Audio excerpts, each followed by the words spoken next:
Hola and hello. My name is Daniel Atz, Me chamo Daniel Atz, and I am the founder of Start Brazil, as well as a number of mobility-focused businesses. Today, I'm here to talk to you about the great opportunities that Brazil presents and how you can set up a foothold in Brazil on two different pathways.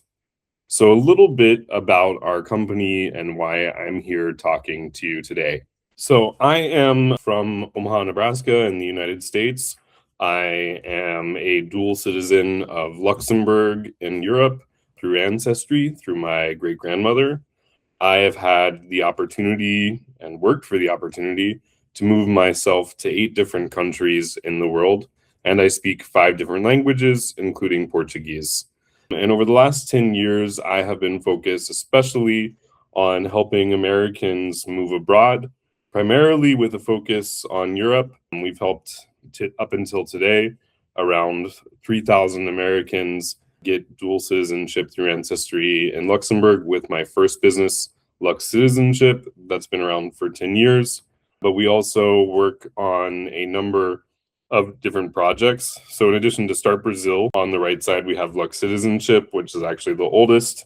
Working towards the next oldest project, we have citizenship.eu, which is a platform that is the most turnkey solution for anyone to come and find out if they know the information about their ancestor from Europe, if they have one, or if they need genealogy help to find out where their ancestor was from. They can then upload their family tree to our website or fill out a questionnaire. And with an AI-based solution, we're able to run their family history against 22 and growing countries for their ancestry citizenship programs. And then we're able to help them through that process. I'm also the founder and part of our business, which is through the parent company named Connaissance Solutions, is American Immigration, the American Immigration Review, which is a weekly newsletter and data dashboard focused on getting data and information about Americans moving abroad and how this is impacting the world. So let's talk about Brazil. Why Brazil and why now? It's 2026. I'm recording this in April 2026, and our year has been defined by incredible geopolitical changes. Looking from the perspective sitting in the United States at this moment, we've seen action in Venezuela and, of course, a war in Iran this year that have really broken up global mobility paradigms in a way that, while we've seen it in the last few years with COVID, before that seems almost impossible to imagine. And in a fast-changing world, it might be interesting to think about new options. And something that we've seen undeniably in 2026 around the world is how much Brazil is getting attention, whether it's in film, other cultural outlets, sports, or what have you, including technology, of course. There's a lot of attention on Brazil at the moment. Brazil has never seen so many foreign arrivals as in the current moment. So it's an interesting moment to think about why Brazil and why now. And I think one of the biggest reasons that we would say why Brazil at this particular moment in time is strategic autonomy. Brazil is a continental-sized country with an economy built on 220 million people and vast mineral and other types of natural resources. But I think in many cases, one of the most interesting things is how far away it is from fault lines. No major global war has ever been fought in South America, and the last real war that was even fought on the continent, while limited in scope, happened in the 1930s. And another really interesting opportunity about Brazil, for which we have not even began to scratch the surface, is the fact that there's such an undiscovered opportunity. Really in terms of international rivals, they're still concentrated in places like Rio de Janeiro and São Paulo, and there's still a continental-sized country. Really, one of the things that I think is the most exciting about Brazil is, in some ways, how undiscovered it is. Yes, there are more and more people going to visit the country, but still a large percentage of international arrivals are concentrated in São Paulo and Rio de Janeiro. But more succinctly, while yes, there is a giant country to discover and so much to talk about, I think that really what we're looking at here in terms of undiscovered opportunity is how little known Brazil's immigration opportunities are, and in particular, some of the programs that we're going to cover today. So, how I get involved in this story starts in 2023 when I made a visit to Florianopolis, which is in Santa Catarina state in the south of Brazil. And Florianopolis happens to be known as the Silicon Island locally. And I began to explore the local innovation ecosystem and was really impressed. So, after returning to Florianopolis for a few years, one of the things that I did was I was actually meeting people that I was considering hiring. And so I looked into the possibility of opening a local office in order to do so. And in doing that, I discovered something that I never really expected, that I could find this residency pathway. And it's something that less than 20 foreigners have taken advantage of in the past.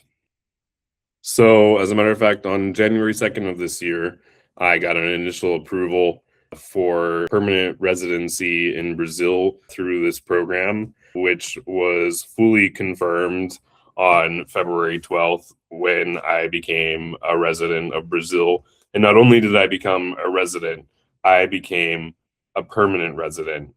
And this is with one of the most affordable residency by investment programs in the world.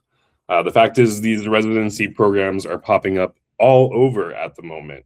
Angola in Africa, which is also a Portuguese speaking country, is currently looking for an investment of $500,000 in order to get residency in the country.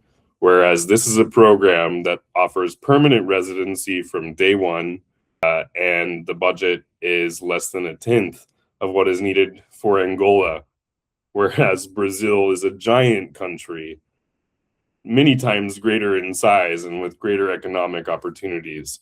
So I'm super excited to share how I became one of the first 5 Americans to get Brazil's startup investor residency, permanent residency, or visa, if you will. I actually never got a visa personally.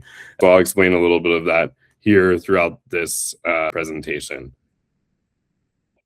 So, talking a little bit about what we work on here at Start Brazil, we currently support 2 programs. I mentioned the startup program that I invested in, and while I would say that's really like our biggest focus, Brazil also has a option for digital nomads. So, if you have foreign income and are able to work remotely, there is a short-term solution to come spend a temporary amount of time in Brazil, and we also support this program. Getting a little bit more into details. So the Startup Investor Visa or Permanent Residency Program generally requires an investment of 29,000 US dollars equivalent, more or less. Right now, it's a bit variable in the pricing, so that could be as low as $27,000, but that could be as high as $31,000, depending on the exchange rate. A general rule of thumb would be around $29,000. One of the main requirements for this program is that you have to maintain the investment in Brazil for 3 years. And it also can include direct family, that is to say, spouse and children. And one thing that is not indicated here, but that is of great value, is that the program does not require continuous physical presence in Brazil. As a matter of fact, you only have to be there at a minimum for 15 days every 2 years. On the other hand, the Digital Nomad Visa is a program that really is designed for someone that is planning to stay in Brazil, whereas the Startup Investor Visa grants permanent residency rights, but does not inherently require physical presence. Digital Nomad is really, you are not getting long-term rights in Brazil, but you can go there now and be there for longer than with a tourist visa and stay for a renewable term up to 2 years. So that is 1 year renewable for an additional 1 year. You cannot get the 2-year visa upfront. So let's talk a little bit more about that program because there are certainly people that might be interested in that, and it's a little bit more limited in scope and how much we have to explain. So, digital nomad visas are popping up all around the world. Why, in particular, is it interesting to choose Brazil? For those that have remote work, Brazil is 2 hours ahead of Eastern time, New York time for the USA, whereas it's 4 hours before Central European time. And so it's has multiple cities which are right on the beach, many of which have extremely high internet speeds accessible. And so there's a lot of people that really like the opportunity to work remotely in Brazil. So who can qualify for the digital nomad visa? It's for a foreign person that has international clients, or you work for a company outside of Brazil, but you cannot earn money inside Brazil directly. You must be able to prove that you have contracts which pay out 1,500 US dollars per month consistently, or that you have a bank balance of at least $18,000. In addition, there will be a few different documents which will need to be provided, and you'll have to show proof that you have medical coverage, medical care, health insurance while you're in Brazil. There's two ways to apply for this program. You can either apply at a consulate if you are applying from outside of Brazil, or if you are already inside of Brazil, you can actually generally apply for a change of status in country. So, where do we come in and how do we help? We have, of course, a bilingual staff. Many of our staff members are of Brazilian origin as it is, even when they're based in the USA. So pretty much everyone on our team speaks bilingual Portuguese. So first off, we can navigate you and act as an intermediary in all this administrative process, help you with the filing and the paperwork, and then especially navigate you through the necessary background checks and other requirements. So we have two different packages which are available. In most cases, we would say many applicants will probably require the full review, but we can make an initial consultation in order to decide what is the best pathway forward. Just the one thing to summarize with is that the digital nomad visa, it's more straightforward to obtain. It doesn't require a direct investment. The biggest handoff is that it does not contribute to permanent residency or getting citizenship. And while you're on the digital nomad visa, any time you would spend in Brazil during that time doesn't contribute to an eventual naturalization as a Brazilian citizen, if that's something that you would want to do. And then let's talk now about the main pathway which we support for immigration or obtaining rights in Brazil. So that is the startup investor pathway. So pretty much Brazil has three main pathways by which a physical person, so like a human being, not a company, can invest in the country and obtain immigration rights directly as a result. So the program which has the most approvals is the real estate investor program, which requires around $190,000 investment. With some caveats, it can be less, and that results today in a 4-year temporary residency pathway that eventually converts to permanent residency. Then there is the company investor pathway, and that requires an investment of between 95 and 100,000 US dollars in order to invest that in a company that is actively contributing to the Brazilian economy. And that is the second most common pathway for investment-based residency. And effectively, also, this pathway results in permanent residency from day one, much like the startup investor visa does as well. And so that does bring us then to what we think is the hidden opportunity, which is the startup investor visa. So the startup investor visa is actually a subcategory of the company investor visa, but for administrative purposes, it's considered as a separate pathway because of its own conditions. But it allows for a much smaller capital investment in Brazil and also results in permanent residency. So while this program allows for an investment that's at a fraction of the cost of the regular company investor pathway, the biggest thing to know is that it comes with stringent requirements, but once you know how to comply with those requirements, you can pass through. That said, it's really limited in usage by comparison to the other two pathways. But once you know how it works, it's just as fast and it has permanent results, which is really incredible.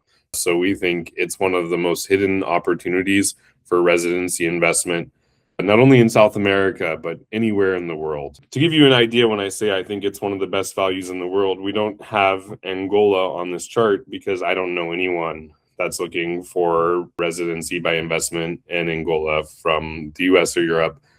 But taking a look at sort of some of the countries that have programs that are comparable, you see really how clear the value is in the Brazil startup investor pathway. Permanent residency that is at a fraction of the cost of some of these programs that are very rarely permanent.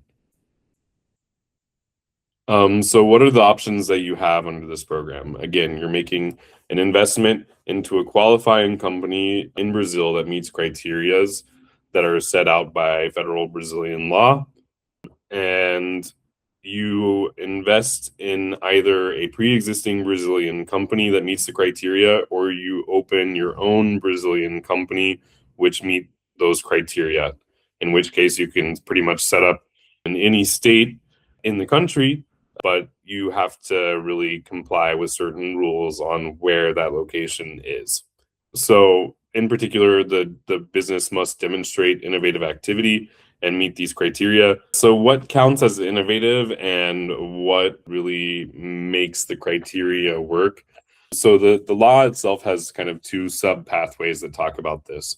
There's really a pathway that's like, here's a checklist of things that make a company look like a startup on paper.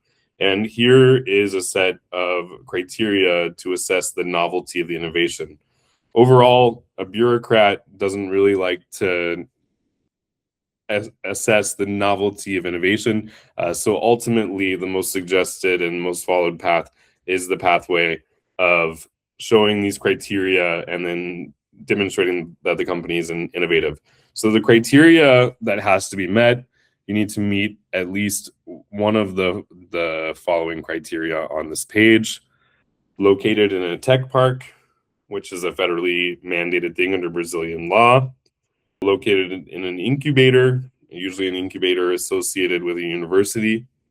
Direct support and usually financial support from a government innovation agency, or being a finalist in a government startup program. One of these criteria has to be met.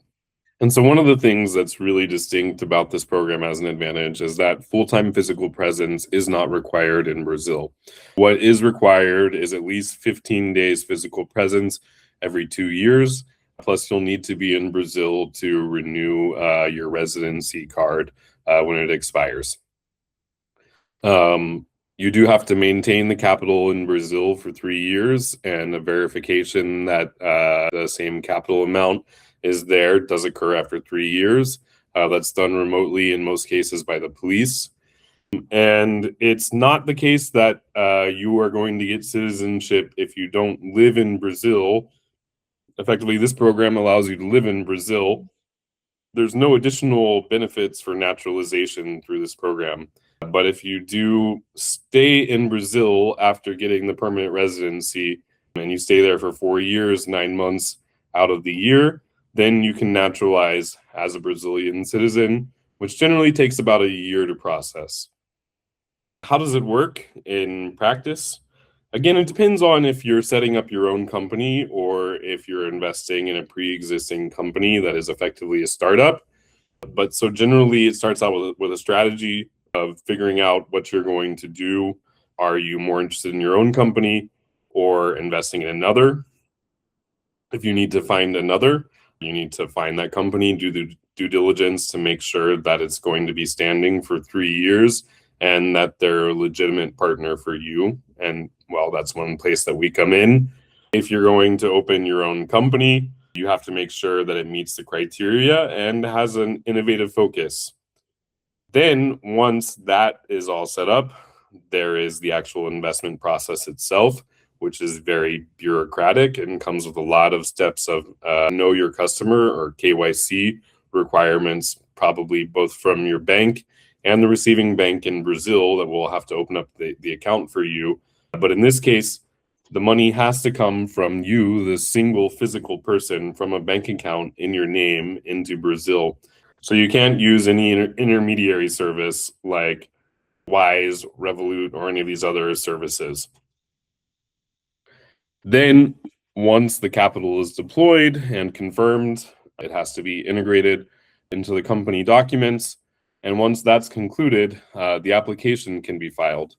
In March 2026, the Brazilian administration announced that it was going to really speed up this process. So in some cases, it could be as quick as 16 days to get an approval. And then, depending on if you are physically in Brazil at the time of the application, or if you are outside of Brazil, you will need to then, if you get an approval, either go to the consulate or go directly to the federal police. But even if you have to go to the consulate first and get the visa, once you have the visa, you need to enter Brazil within 90 days. And once you enter into Brazil, you need to make the final step in this process, which is to register with the police. And you must make an appointment, file for an appointment within 30 days of entering Brazil. So to be very clear, for the legal filing for the immigration itself, that has to be done through a Brazilian lawyer, which we are not. We are really functioning as an intermediary to both help you navigate the administration and bureaucracy of Brazil and doing business with Brazil in your home country. We're also there to practically work as translators. And then when it comes to this investor pathway, we have a network of curated startups, which we have been building for the last months through our local partnerships in Brazil. We work on creating a network of vetted founders where we go in and we do the due diligence and work on really making sure we're looking at a potential partner for you if you elect to invest in an existing company instead of managing your own company. If you decide to manage your own company, we can provide you with a local associate, which you will need in order to open the company, as this is Brazilian law. We'll explain that all to you in an initial consultation. And then we can provide you with a lot of other advisory, such as, your accounting work and other legal partners. And all the while, we are keeping a lookout for law and visa updates, which may potentially impact you. And so this is sort of the scope of how we bring together our expertise, lived experience as one of the few people who've gone through this program, and then the network that we've built and our legal partners to help you succeed in this program. And so specifically for those going through the Startup Investor Program, again, our services that we provide very concretely are sourcing and due diligence about companies, if that's what you're willing to do, invest in a company that exists in Brazil. So again, we've already kind of given you an overview idea of like where we come in. This slide provides a really clear overview of the services that we provide. So for those that are going to invest in a pre-existing company, we source companies and due diligence on potential partners. But you can also come with your own identified Brazilian startup you want to invest in as well. We will still help with the very complex knowledge of these particular rules that have to be enforced. We assist with the incorporation of the entity if you are going to incorporate your own business in Brazil, and we walk you through the process of making the actual investment itself, which can be very bureaucratic. Then we help, of course, through our partners with the legal filing and compliance, and all the while we're providing bilingual support. You're always speaking in English, never needing to speak in Portuguese. And that really anchors into our last service, which is a general concierge support across this process. We're definitely looking for startups, for example, that have multilingual, certainly English speaking founders or existing board members. But of course, not everyone does speak multiple languages. And so, there will be personnel involved where translation is necessary, or just understanding how to navigate the local bureaucracy or framework of doing things, and then local institutions. And that's where both I and my team can come in and do a lot of hand holding and really help you to understand and build bridges. So yeah, here is a photo of me with my permanent residency card, which I got in the middle of March. And it's really been a great moment built on 8 months of trials and tribulations. Like I said, for me, it was extremely unclear how to move forward. Less than 20 people have gotten this visa in the last 5 years. And even finding the original legal partner who helped me through this process was not easy. No one knew about this process.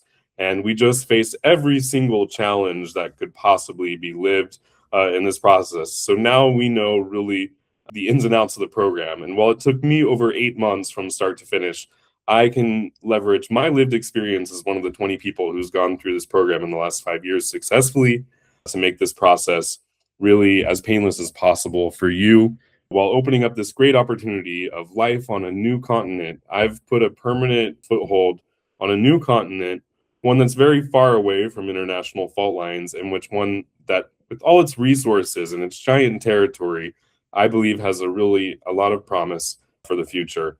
And I think in this unique moment, my team and I can be there to be an assistant to you in this process if you're interested to open up new doors in these programs. We help you get started in Brazil. Thank you very much for your attention.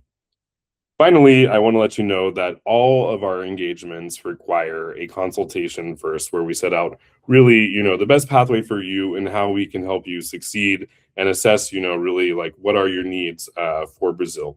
So after this call, the next natural step would be to book a consultation with our team.